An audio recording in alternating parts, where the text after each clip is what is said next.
নমস্কার, দেখছেন talk to Bangla. আমি অভিষেক রয়েছে কথার সাথে এই মুহূর্তে যে খবর উপস্থিত হয়েছি, সুপ্রিম কোর্টের একজন সিটিং জাস্টিস তিনি সরাসরি এই মুহূর্তে ইলেকশন কমিশনকে একদম চোখে আঙ্গুল দিয়ে একটা উচিত শিক্ষা দিলেন যে তারা যে পদ্ধতিতে ইলেকশন ম্যানেজ করার চেষ্টা করছে অন্তত এই 5টা রাজ্যে, সেই জায়গাটা কোথাও গিয়ে সঠিক পদ্ধতি নয়। এবং সেটা এই মুহূর্তে একদম সরাসরি চোখে আঙ্গুল দিয়ে যখন একজন সুপ্রিম কোর্টের সিটিং জাস্টিস বুঝিয়ে দেন, তখন অবশ্যই এটা নিয়ে একটু আলোচনা হওয়া দরকার। এবং আপনাদেরকে জানাই এই মুহূর্তে বি ভি নাগারাত্নম তিনি একটি কার্যক্রমে গিয়েছিলেন এবং সেটি ছিল হচ্ছে পাটনা একটি মেমোরিয়াল লেকচারে তিনি গিয়েছিলেন এবং সেখানেই একদম সরাসরি সংবিধান শাসন বজায় রাখতে নির্বাচন কমিশন এবং তাকে রাজনৈতিক প্রভাব থেকে কিভাবে মুক্ত থাকতে হবে সেই সম্বন্ধে তিনি টিপ্পনী করেন। এবং যা নিয়ে ইতিমধ্যেই কিন্তু রাজনৈতিক মহলে একটা বিশাল আলোড়ন শুরু হয়েছে। তার কারণ আমরা দেখতে পাই যে এই মুহূর্তে পশ্চিমবঙ্গের যে নির্বাচন আসছে 23 তারিখ এবং 29 তারিখ, এই দুটো দিনের যে নির্বাচন, ঠিক তার আগে পশ্চিমবঙ্গ এমন একটা রাজ্য যেখানে 60 লক্ষ মানুষের নাম এসআইআর পদ্ধতির মাধ্যমে কাটা গিয়েছে এবং তার মধ্যে এখনো বহু শতাংশ মানুষ, প্রায় 23 লক্ষের কাছাকাছি মানুষ, তাদের কিন্তু কোনো ধরনের কোনো নিষ্পত্তি হয়নি। অলরেডি শেষ ডেট পেরিয়ে গিয়েছে, তারা তাদের নথিপত্র গিয়ে জমা দিতে পারবে, তার জন্য যে শেষ ডেট সেটা পেরিয়ে গিয়েছে। নমিনেশন ফাইল করার যে শেষ ডেট সেটা 6 এপ্রিল পেরিয়ে গিয়েছে। এবং এই মুহূর্তে যে জায়গায় আমরা দাঁড়িয়ে রয়েছি সেটা অবশ্যই তাৎপর্যপূর্ণ। তার কারণ এই মুহূর্তে ওয়েস্ট বেঙ্গলের ভোট রয়েছে, তামিলনাড়ুর ভোট রয়েছে, আসামের ভোট রয়েছে, কেরালামের ভোট রয়েছে এবং পদুচেরির ভোট রয়েছে। কিন্তু এই সমস্ত রাজ্যগুলোতে ইলেকশন কমিশন ঠিক কতটা রাজনৈতিক প্রভাব মুক্ত থেকে কাজ করতে পারছে, এই প্রশ্নটা কিন্তু প্রত্যেকটা রাজ্যের ক্ষেত্রে ঘুরে বেড়াচ্ছে, মূলত পশ্চিমবঙ্গের ক্ষেত্রে ঘুরে বেড়াচ্ছে। কেন তা আপনারা জানেন, বিভিন্ন ভিডিও আপনাদের দেখাই, বিভিন্ন তথ্য তুলে ধরি। কিন্তু এই মুহূর্তে কি বললেন এই জাস্টিস বি ভি নাগারাত্নম, তিনি যে বক্তব্যটা রেখেছেন অত্যন্ত তাৎপর্যপূর্ণ। আপনাদের সমস্তটা বিস্তারিত ব্যাখ্যা করে বলবো, তার আগে অবশ্যই টক টু বাংলা ইউটিউব চ্যানেলকে সাবস্ক্রাইব করে দিন। এই ভিডিও দেখুন শেষ অবধি স্কিপ না করে। আপনাদের জানাই এই মুহূর্তে বি ভি নাগারাত্নম তিনি বলছেন ইলেকশন কমিশন একটি স্বতন্ত্র সংস্থা হওয়া উচিত, এর উপর কোনো রাজনৈতিক প্রভাব থাকা উচিত নয়। এবং ভোট সময় সময় হওয়া কেবলমাত্র একটি ঘটনাবলী নয়, ভোটটা কিছু সময় বিস্তার করে আবার একটা ভোট হচ্ছে, এই যে ঘটনা একটা শুধু ঘটনাবলী নয়, তার সঙ্গে তিনি বলছেন এটা এমন একটা তন্ত্র যাতে রাজনৈতিক শাসনের গঠন হয়। আমাদের সাংবিধানিক গণতন্ত্র এই ঘটনাই নির্দেশ করে যে সময় সময় ভোট হচ্ছে এবং তার বদলে সময় সময় শাসনও পরিবর্তন হবে, অর্থাৎ সরাসরি একটা নির্দেশ।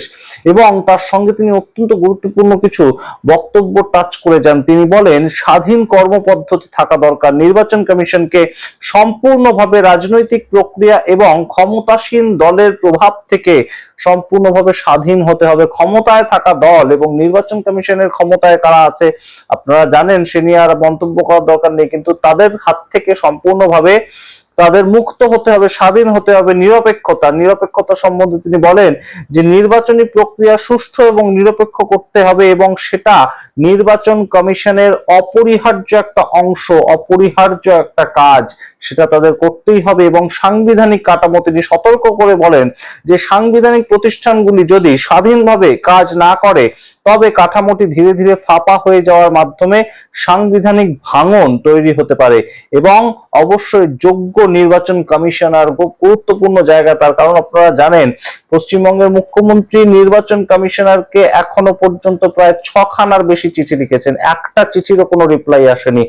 বারংবার বিরোধীরা যে নির্বাচন কমিশনারের বিরুদ্ধে বিভিন্ন সময় আমরা দেখতে পেয়েছি সংসদের বাইরে বিভিন্ন ভাবে প্রতিরোধ তৈরি করেছে, এমনকি সংসদের অভ্যন্তরে তারা এই মুহূর্তে নির্বাচন কমিশনার, ইলেকশন কমিশনার যে জ্ঞানেশ কুমার, তার বিরুদ্ধে ইমপিচমেন্ট মোশন আনার জন্য একটা পর্যন্ত চিঠি দিয়েছেন। সেই জায়গায় দাঁড়িয়ে নির্বাচন কমিশনার তার নিরপেক্ষ হওয়া এবং তার যোগ্যতা সম্বন্ধে প্রশ্ন তোলা কে তুলছেন? সুপ্রিম কোর্টের একজন সিটিং জাজ তুলছেন। সেই জায়গাটা কিন্তু আরো বেশি মাত্রা পায়। তিনি বলছেন যারা নির্বাচন পরিচালনা করেন তাদের নিরপেক্ষতা নিশ্চিত করতে হবে, অর্থাৎ নির্বাচন পরিচালনা করতে গেলে নিজেকে আগে নিরপেক্ষ থাকতে হবে, এই জায়গাটা কমিশনারকে রক্ষা করতেই হবে। কিন্তু ভারতবর্ষে এই মুহূর্তে নির্বাচন কমিশনার জ্ঞানেশ কুমার জবে থেকে এসেছেন, রাজীব কুমারকে ছাপিয়ে গিয়েছেন তিনি। রাজীব কুমার পর্যন্ত তবু প্রশ্ন উঠতো, তবে এই ধরনের প্রশ্ন উঠতো না যেভাবে একদম বিভিন্ন রাজ্যের ক্ষেত্রে, ভোটের ক্ষেত্রে, নির্বাচন, উপনির্বাচন, যে কোনো জায়গায় প্রশ্ন উঠছে জ্ঞানেশ কুমারের সময়। অবশ্যই সারা ভারতবর্ষ এই মুহূর্তে পশ্চিমবঙ্গের দিকে তাকিয়ে রয়েছে এবং সেই অবস্থায় দাঁড়িয়ে বিবি নাগারত্নম আরো কি বলছেন আপনাদের আরো গুরুত্বপূর্ণ কিছু তথ্য তুলে ধরছি। তিনি বলছেন এই মুহূর্তে প্রতিষ্ঠানগুলি পরস্পরের উপর নজরদারি চালানো বন্ধ করে দিলেই সাংবিধানিক কাঠামো ভেঙে পড়ে, তেমন পরিস্থিতিতেও হয়তো নির্বাচন হয়, আদালতও হয়তো বসে, সংসদও হয়তো চলতে থাকে, কিন্তু নিয়ন্ত্রণ থাকে না ক্ষমতার উপর, কারণ তখন আর শৃঙ্খলা অবশিষ্ট থাকে না। অর্থাৎ সংসদ একটা স্বতন্ত্র সত্তা, তার সঙ্গে আদালত একটা স্বতন্ত্র সত্তা এবং নির্বাচন কমিশন একটা স্বতন্ত্র সত্তা, এই সবগুলো যদি একটা আরেকটার উপর নজরদারি রাখে, কে কোন কাজটা করছে সেটার উপর যদি নজরদারি রাখে, তাহলেই গণতন্ত্রটা সঠিকভাবে রক্ষিত হয়। তা না হলে সমস্ত কিছু ওলটপালট হয়ে যায়। এই মন্তব্য করেছেন তিনি, অত্যন্ত গুরুত্বপূর্ণ মন্তব্য। ভোটের ঠিক আর কয়েকদিন বাকি, সেই সময় দাঁড়িয়ে এই ধরনের মন্তব্য অবশ্যই তাৎপর্যপূর্ণ। তার সঙ্গে কেন্দ্র এবং রাজ্যের যে ক্ষমতা এবং সেটার যে সম্পর্ক, সেটা নিয়েও তার মন্তব্য। তিনি বলেন কেন্দ্র এবং রাজ্যের সম্পর্ক অবশ্যই সাংবিধানিক শাসনের দ্বারা চালিত হতে হবে। কোথায় কোন দল ক্ষমতায় রয়েছে তার উপর এই সম্পর্ক নির্ভরশীল হতে পারে না। অর্থাৎ দুজনেরই দুটো যে স্বতন্ত্র সত্তা রয়েছে, রাজ্যের আলাদা সত্তা রয়েছে, কেন্দ্রের আলাদা সত্তা রয়েছে, সেটা অবশ্যই গুরুত্বপূর্ণ ভাবে বজায় রাখা দরকার। ডবল ইঞ্জিন বলে কোনো কথা আদপে যে সত্যি হতে পারে না, সেই জায়গাটাকে কিন্তু বারংবার জোর দিচ্ছেন। এবং তিনি বলছেন শাসন এবং উন্নয়নের প্রশ্নে জড়িয়ে যেখানে সেখানে কোনো রাজ্যের প্রতি বৈষম্যমূলক আচরণ কাম্য নয়। অর্থাৎ আমরা সেখানে শাসন ক্ষমতায় নেই, তাই আমাদেরকে শাসন ক্ষমতায় আনো, উন্নয়ন করতে গেলে আমাদের শাসন ক্ষমতা, এই ধরনের কথা চলতে পারে না। এবং তিনি বলছেন যে সংবিধানের বেঁধে দেওয়া কিছু বিধির বাইরে রাজ্যের সরকার কেন্দ্রের আজ্ঞাবহ নয়। খুব গুরুত্বপূর্ণ, তাৎপর্যপূর্ণ এই ব্যাখ্যা। তার কারণটা হচ্ছে যে বিভিন্ন সময় আমরা দেখতে পাই যে দুটো যে সত্তা, সেটা খুব গুলিয়ে দেওয়ার একটা চেষ্টা চলে।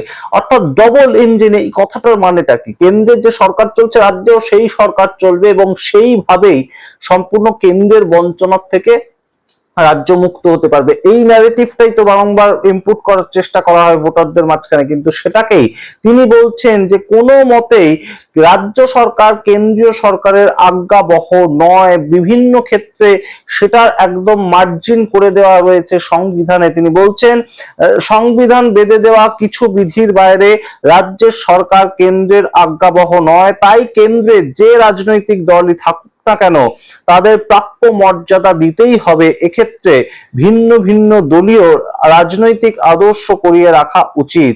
অর্থাৎ একদম সরাসরি তিনি ফেডারেল স্ট্রাকচার ভেঙে পড়ার যে বিভিন্ন বিরোধী রাজ্যগুলোতে একটা সম্ভাবনা বিভিন্ন সময় তৈরি হয়, সেটার উপর জোর দিচ্ছেন। এবং বারংবার যে আমরা শুনতে পাই যে রাষ্ট্রপতি শাসন চাপিয়ে দেওয়া উচিত, একদম সরাসরি এই মুহূর্তে রাজ্য সরকারকে সরিয়ে দেওয়া উচিত, এইভাবে, সেগুলো কিন্তু কখনোই কাঙ্ক্ষিত নয়। এবং অবশ্যই রাজ্য এবং কেন্দ্রের আলাদা আলাদা সত্তা হওয়া দরকার। এবং সবচেয়ে গুরুত্বপূর্ণ যে কথাটা তিনি বলেছেন সেটা হচ্ছে নির্বাচন কমিশনকে উদ্দেশ্য করে, যে নির্বাচন কমিশন যেন রাজনৈতিক প্রভাব মুক্ত হয়, তারা যেন সম্পূর্ণ নিরপেক্ষ হয়, তাদেরকে কোন সরকার কন্ট্রোল করছে সেই সরকারের ক্ষমতা অনুযায়ী নির্বাচন কমিশন কাজ করবে, সেটা কখনোই হওয়া উচিত নয়। এবং এই কথাগুলো প্রত্যেকটা কিন্তু বারংবার আমরা বিরোধীদের তরফ থেকে শুনতে পাই। সেটা রাহুল গান্ধী হতে পারেন, সেটা মমতা বন্দ্যোপাধ্যায় হতে পারেন, অখিলেশ যাদব হতে পারেন, কিংবা অরবিন্দ কেজরিওয়াল হতে পারেন।